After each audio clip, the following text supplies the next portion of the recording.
کرناٹک کی معروف کوئمبو یونیورسٹی میں ایم اے اردو کے داخلوں کا آغاز ہو چکا ہے، لیکن افسوس کی بات یہ ہے کہ ہر سال کی طرح اس مرتبہ بھی داخلوں کی تعداد کو لے کر خدشات پائے جا رہے ہیں۔ اردو کے فروغ، تحفظ اور خدمات کے دعوے تو ہر پلیٹ فارم پر سنائی دیتے ہیں، مگر جب شعبہ اردو میں داخلے دلانے کی بات آتی ہے تو عملی کوششیں بہت کم دکھائی دیتی ہیں۔ تعلیمی ماہرین کا کہنا ہے کہ اگر یہی صورتحال برقرار رہی تو آنے والے برسوں میں اردو کے اعلیٰ تعلیمی مراکز کو برقرار رکھنا مشکل ہو سکتا ہے۔ حالانکہ اسی سال شعبہ اردو کو بند کرنے کی پیش رفت ہوئی تھی، لیکن بعض اردو دانوں کی کوششوں اور جدوجہد کی بنیاد پر شعبہ اردو کی خدمات بحال ہوئی۔ زبانیں صرف محبت کے دعووں سے زندہ نہیں رہتی، بلکہ انہیں پڑھنے، پڑھانے اور نئی نسل تک منتقل کرنے سے ان کی بقا ممکن ہوتی ہے۔ بہت سے طلباء اس حقیقت سے ناواقف ہیں کہ ایم اے اردو میں داخلے کے لیے صرف بی اے اردو ہونا ضروری نہیں۔ جن طلباء نے B A, B S C, B com یا کسی بھی دوسرے مضمون میں گریجویشن مکمل کی ہو، وہ ایم اے اردو میں داخلہ لینے کے اہل ہیں۔ اسی طرح ڈگری مکمل کر چکی خواتین طالبات اور وہ علماء جنہوں نے کسی بھی مضمون میں گریجویشن کی ہے، وہ بھی بلا جھجک ایم اے اردو میں داخلہ لے سکتے ہیں۔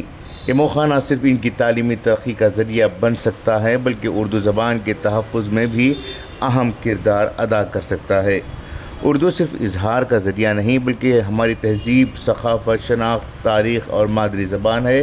اگر نئی نسل اردو سے دور ہوتی گئی تو صرف ایک زبان نہیں، بلکہ ہماری ادبی اور تہذیبی وراثت بھی متاثر ہوگی۔ آج ضرورت اس بات کی ہے کہ اردو سے محبت کا اظہار صرف تقریبات، مشاعروں اور سوشل میڈیا تک محدود نہ رہے، بلکہ نوجوانوں کو اعلیٰ تعلیم میں اردو اختیار کرنے کی ترغیب دی جائے۔ شموگا کا متور گاؤں پورے ملک میں اپنی منفرد شناخت رکھتا ہے۔ اس گاؤں کے لوگ آج بھی روزمرہ زندگی میں سنسکرت زبان استعمال کرتے ہیں۔ بچے، نوجوان اور بزرگ سنسکرت میں گفتگو کرتے ہیں، اور وہاں کی تعلیمی روایت بھی اسی زبان سے وابستہ ہے۔ یہ مثال اس بات کا ثبوت ہے کہ اگر کوئی قوم اپنی زبان سے محبت کرے تو اسے زندہ رکھ سکتا ہے۔ افسوس کی بات یہ ہے کہ اردو بولنے والے بہت سے مسلمان اپنی ہی مادری زبان سے دور ہوتے جا رہے ہیں، حتیٰ کہ بعض لوگ اردو بولنے یا سیکھنے میں بھی ہچکچاہٹ محسوس کرتے ہیں۔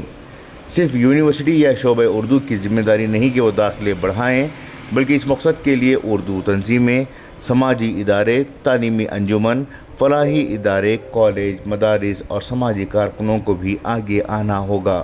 اردو کی خدمت کا دعویٰ کرنے والے افراد اگر واقعی زبان کی بقا چاہتے ہیں تو انہیں گریجویشن اور پوسٹ گریجویشن اردو کے داخلوں کے لیے باقاعدہ مہم چلانی چاہیے۔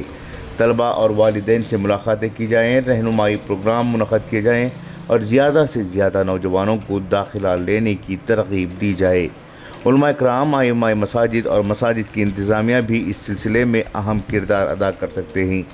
جمعہ کے خطبات، نمازوں کے بعد اعلانات اور دینی اجتماعات کے ذریعے نوجوانوں اور والدین کو ایم اے اردو میں داخلہ لینے کی اہمیت سے آگاہ کیا جا سکتا ہے۔ اگر ہر مسجد سے کم از کم 2 طلباء بھی شعبہ اردو کی طرف راغب ہوں تو داخلوں میں نمایاں اضافہ ہو سکتا ہے۔ اگر ہمارے نوجوان، ہماری بیٹیاں، ہماری ڈگری یافتہ خواتین، ہمارے علماء اور اردو سے محبت کا دعویٰ کرنے والے افراد اردو زبان کے لیے داخلہ لینے یا دوسروں کو داخلہ دلوانے کے لیے آگے نہیں آئیں گے تو پھر اردو کے مستقبل کو محفوظ رکھنا مشکل ہو جائے گا۔ اردو کو بچانے کے لیے صرف تقریریں کافی نہیں، بلکہ داخلوں میں اضافہ، اعلیٰ تعلیم کی طرف رغبت اور اجتماعی بیداری کی مہم وقت کی سب سے بڑی ضرورت ہے۔